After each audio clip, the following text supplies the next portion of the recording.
Fala galera, firmeza com vocês? Eu sou Elis e esse é o Nerd Sem Frescura. Hoje nós vamos falar sobre o quarto episódio de Falcão e o Soldado Invernal.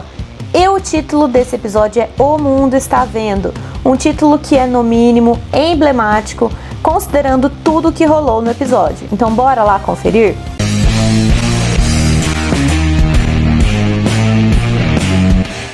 Bom, antes de nós começarmos, é importante ressaltar que esse vídeo tem spoilers, então se você não assistiu o episódio, vai lá, assiste e depois você volta pra gente conversar, beleza? Então fica aí o nosso combinado.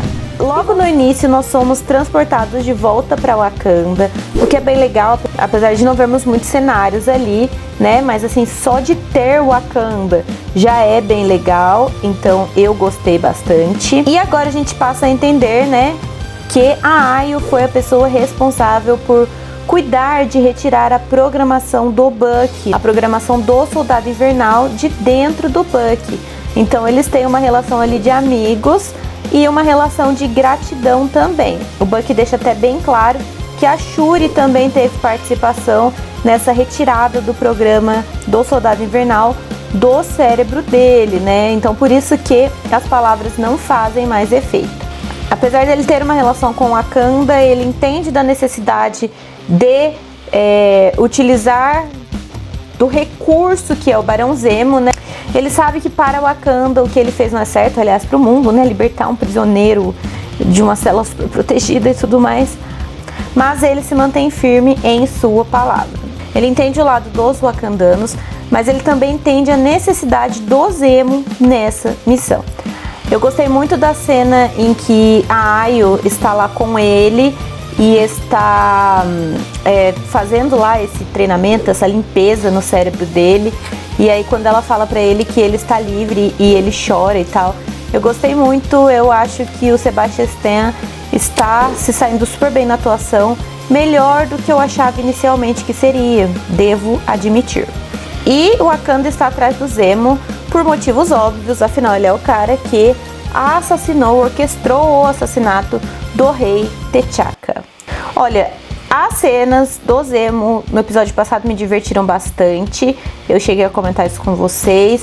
Acho que ainda tem um quê divertido, porém nesse episódio o Zemo fez algumas coisas que me causaram bastante incômodo e eu vou conversar com vocês sobre isso mais pra frente.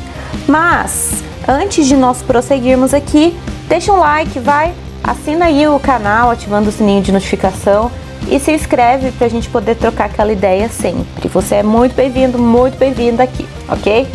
E bom, vamos falar um pouquinho sobre essa relação que foi criada entre o Sam, o Bucky e o Zemo. Ela funciona até certo ponto, porque o Zemo é um vilão e a nossa dupla tem consciência disso. Porém, esse episódio vai deixando cada vez mais claro que o Zemo não será um tipo de anti-herói nem nada do tipo, ele é vilão. Isso faz jus ao personagem das HQs, que também é vilão e bem vilão mesmo. Mais uma vez, eu acho que é interessante ressaltar a atuação do Daniel Bru, que está arrasando. Ele mostra ser um ator bem versátil. A gente passa a ter um pouco mais do background do Zemo. Tinha um filho, né? E aparentemente esse filho dele foi vítima lá de Sokovia. Provavelmente o Zemo já não era um cara com uma mente muito sã, e aí todos esses acontecimentos fazem com que ele se torne esse grande vilão. Em contrapartida, eu gostei muito mesmo do Sam nesse episódio, porque o Sam se mostra ser um cara íntegro, um cara que pode ser chamado de herói, um cara que leva essa questão de herói muito a sério, é uma coisa intrínseca a ele, e isso é muito importante, tá? As ações ao longo do episódio só mostram que ele é uma pessoa digna, que ele é uma pessoa correta. Ele é um cara que não é cego por um tipo de patriotismo norte-americano. Ele sabe que o país tem falhas, ele sabe. Mas isso não impede que ele faça a escolha certa, que ele vá pelo caminho que é o caminho mais difícil, que é o caminho correto. O Sam é o cara da conversa, é o cara que tenta entender os lados. Aliás, ele deixa bem claro, né, que costumava lidar com os traumas de soldados, né, o que explica também como que essa aproximação entre ele e o Steve se deu lá em Soldado Invernal. E isso é bem interessante, porque lá nas HQs o Sam tem um papel de assistente social. Também essa questão que parte muito da conversa, de você querer procurar entender o lado das pessoas. E eu gostei que esse lado dele, né, foi meio explorado a partir do momento em que ele quer conversar com a Carly. Muito bom mesmo. E também uma coisa que eu amei nesse episódio, que mostra cada vez mais o quanto o Sam é digno do manto do nosso capitão, é o fato de que, sem nem hesitar em nenhum momento, ele deixa bem claro que ele não tomaria o soro do super soldado. Fala sério, e me disse, esse homem não é um neném. E para fechar esse trio disfuncional, né, nós temos o Bucky, que é um cara que é o oposto do Sam. E a vida dele toda foi uma vida de conflitos. Ele era o Soldado Invernal, ele foi parte do programa do Soldado Invernal. Então ele não é um cara que quer conversar, ele quer resolver tudo nos músculos. A linguagem pela qual ele se expressa é a violência, é a linguagem que ele conhece. Por isso que a terapia era tão importante, aliás. Então, enquanto o Sam é diálogo, o Bucky é punhos. Isso mostra que eles formam uma equipe bem equilibrada. Outro ponto que nós vemos também no episódio é o fato de que o Sam entrou em contato com a Sharon. Como muitas pessoas que eu vi comentando no Twitter, aliás, se você ainda não me segue lá, vou deixar aqui na tela. A Sharon, ela é uma personagem que não é bem o que parece, tá? Porque a gente vê que o Sam liga pra ela e depois de todos esses eventos que rolaram lá em Madripoor, o mínimo que aconteceria é ela ser perseguida, né, pelo tal marcador de poder. E isso não acontece. Ela tá andando lá de boa por uma das cidades mais perigosas do mundo. Isso nos leva a uma teoria que está sendo lançada na internet desde o episódio anterior, de que a nossa Barbie traficante é, na verdade, o mercador do poder. As duas teorias eram que poderia ser o Zemo e poderia ser ela, mas pela ação do Zemo de destruir os soros sobressalentes, os soros restantes do super soldado, já deu a pista de que provavelmente é ela. Ou será que pode ser o Mephisto? Não vamos entrar nessa de novo, gente. Então, se o Zemo não está interessado no soro e nós tínhamos a informação de que o Power Broker estava interessado no soro, pra mim, acredito que essa teoria está correta. Em relação aos apátridas, agora nós passamos a entender melhor qual é a função que eles vão cumprir dentro da narrativa. Qual é a importância que eles têm aqui? Eles têm várias importâncias. Primeiro, mostrar o perigo que é o soro do super soldado caindo em mãos erradas, que é uma temática já meio que recorrente dentro do MCU, mas também mostrar que certas ideologias, quando perdem o controle, são perigosíssimas. Não necessariamente pela ideologia em si, e sim pela abordagem, e sim pelas pessoas começarem a se utilizar daquela máxima de que os fins justificam os meios. Isso é uma coisa que o Sam fala pra Carly, né? Ele fala pra ela, olha, eu concordo com você, eu não concordo com a forma que você tá fazendo as coisas. Nós começamos a entender que esse conselho de repatriação global aí, ele é uma grande fachada, né? Ele não faz nada exatamente da forma que era para ser feita. E as pessoas que estão precisando, como a Carly, os outros refugiados, não tiveram o apoio necessário. E o Sam é um super-herói, ele não consegue um simples empréstimo no banco.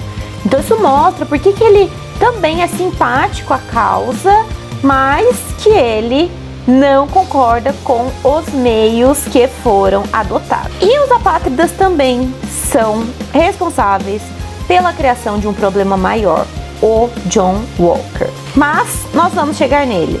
Calma.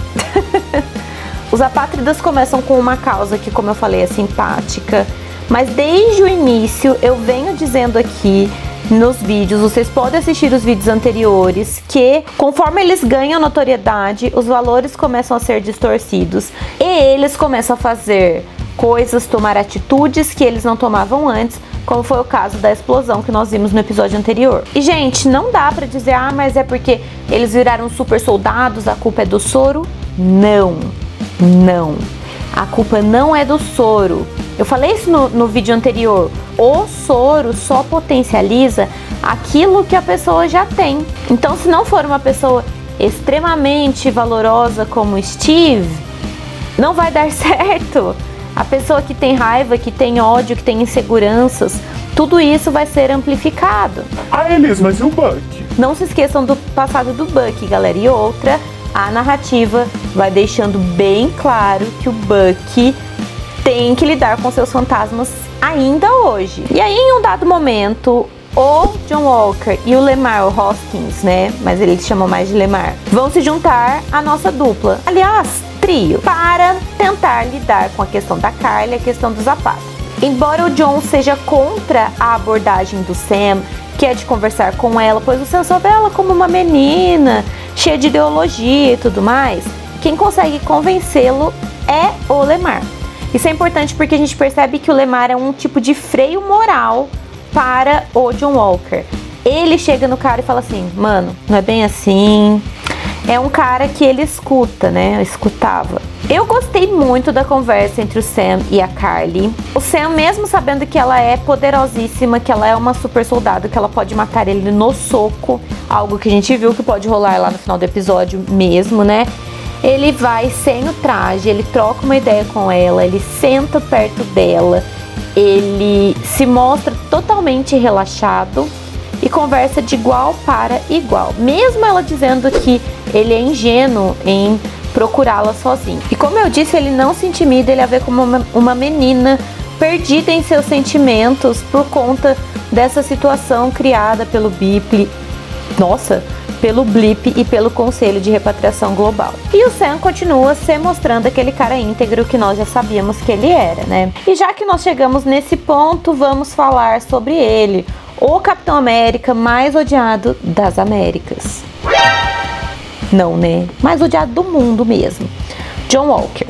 Tá, a gente sabe que o cara é impulsivo, que o cara é reativo e que o cara não sabe esperar. Ele não confia nas pessoas, ele tem uma moralidade questionável. Isso é algo que já foi sendo desenhado nos últimos 3 episódios. Aliás, nesse episódio, nós já temos a informação, inclusive, de que essa moralidade questionável do John Walker é uma coisa que vem desde antes dele se tornar o Capitão América. O que será que rolou no Afeganistão?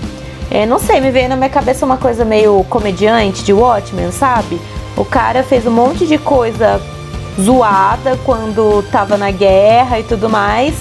E aí ele volta e ganha medalha com decoração, enfim. E além dele ter uma moralidade questionável, ele é um cara que não tem moral. No sentido de que ninguém dá moral pra ele, gente. O Buck, o Sam... A situação com as Dora Milaje também. Ele apanhou o tempo todo porque ele não tem nenhum tipo de superpoder. E nós começamos a perceber também que só a coragem, como ele falou lá no 2º episódio, não é o suficiente pra aguentar essa barra, não. Aliás, as Dora Milaje entregaram demais. Gente, perfeitas. Nós vamos falar um pouquinho mais sobre elas, mas assim, gostei muito. E ele se sente muito desmoralizado, né? Isso é uma das coisas que o impulsionam a tomar o soro sem muita hesitação. Ele fica o tempo todo martelando, nossa, se eu tivesse o soro, enfim. Pra falar a verdade, eu tinha minhas dúvidas sobre até que ponto a Marvel trabalharia o John Walker, porque ele já tem esse viés bem agressivo nas HQs, tá? Ele é um cara que perde sim o controle já nas HQs, e eu tinha minhas dúvidas sobre até que ponto isso seria trabalhado na série, porque é tudo family friendly, né? Porém, foi trabalhada a violência, o surto do John Walker foi trabalhado. Lógico que não é uma violência gráfica, assim, mas é uma violência forte, né, gente? O cara está de fato descontrolado e o mundo está vendo. Olha o título do episódio aí. A morte do Lemar é um grande gatilho, mas não é só isso. Tudo já estava lá, o soro só potencializou. E o cara que ajudaria o John Walker a segurar o rojão morreu na sua frente. Além disso, o John Walker, ele assassina um cara em público, batendo no cara, mancha o escudo de sangue. Essa mancha, esse escudo manchado de sangue é uma metáfora muito literal. É o legado manchado de sangue. E é isso que a gente vem comentando desde o primeiro episódio, né? Quando ele foi anunciado. As Dora Milaje, rainhas demais. Elas falando que tem jurisdição, né? Onde elas estiverem foi muito bom. A gente vê como que elas são habilidosas, maravilhosas. Aliás, as lanças, os equipamentos delas, tudo vibranium, viu, galera? Elas são bravas. Gostei muito, muito, muito. Eu imaginei que o Zemo ia fugir, porque ele é um personagem liso, que só estava esperando uma oportunidade mesmo. Não sei se ele vai continuar aparecendo ou se ele vai ficar para uma produção posterior. Eu não sei. Acho que ele volta. Pra mim ainda não ficou claro. Mas aquele Zemo engraçadinho do episódio anterior foi ficando bem incômodo nesse episódio. As falas dele e tudo mais. E aquela cena com as crianças me incomodou muito. Crianças, não aceitem doces de estranhos, por favor. Por favor. Aliás, essa cena, ela é uma referência bem sutil às Crônicas de Nárnia, né? Porque o doce que ele entrega para as crianças é o manjar turco, que é o mesmo doce que a Rainha Branca usa para conquistar o Edmundo. Falando nisso, a Carly também é uma personagem que nem tem como defender. Apesar dela ter uma motivação inicial boa, ela ameaça a irmã do Sam, ela está se tornando cada vez mais agressiva, ela toma todas as decisões erradas possíveis nesse episódio. O desfecho desse episódio é amargo, né, gente? Pesado, ficou um mal-estar. Sabe, eu vejo que tem um grande amadurecimento narrativo, que essas questões mais pesadas no streaming tem mais liberdade mesmo para que sejam abordadas. Isso é bem interessante. Bom, acho que eu não tenho mais tantas considerações sobre esse episódio. Eu fui pontuando tudo conforme eu ia explicando, né? Nós passamos da metade da temporada. Eu gosto do ritmo da série, acho que é um ritmo bem fluido. E mesmo os episódios sendo mais longos, eles não cansam, a gente fica vidrado assistindo. Pra mim, embora esse episódio tenha sido mais pesado, ele foi o melhor até agora.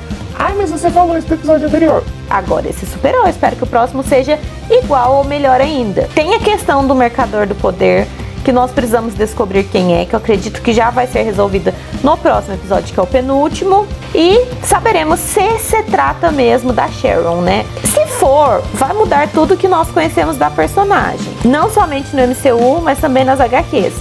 Porque a Sharon das HQs, ela é uma agente da SHIELD, ela leva o codinome de Agente 13, ela é a namorada do Steve. Então ela aparece mais em HQs do Capitão América. Eu não sou contra mudar, porque já tá na hora também de personagens femininas terem mais protagonismo, terem plots mais interessantes do que ser só a namorada de um herói ou alguma coisa do tipo. E mesmo ela sendo bem legal nas HQs, sendo diferente da Jane, por exemplo, você pega a Jane Foster nas HQs clássicas, né, não nessas mais recentes, e ela só é salva pelo Thor.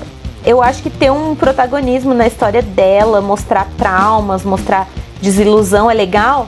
E ainda é emblemático o fato dela ser a sobrinha da Peg, de uma das pessoas que lutou contra o que ela teoricamente está fazendo, né? Legal mesmo. Eu gostei muito então do episódio, gente. Então, deixa aqui nos comentários o que você achou do episódio, tá? Deixa aquele like para fortalecer, como a gente já conversou, se inscreve, ativa o sininho e compartilha esse vídeo com uma amiga, com um amigo que gosta de Marvel, que gosta de super-herói e que é um nerd sem frescura. Muito obrigada por ter assistido até aqui. A gente se vê em breve. É nóis e tchau!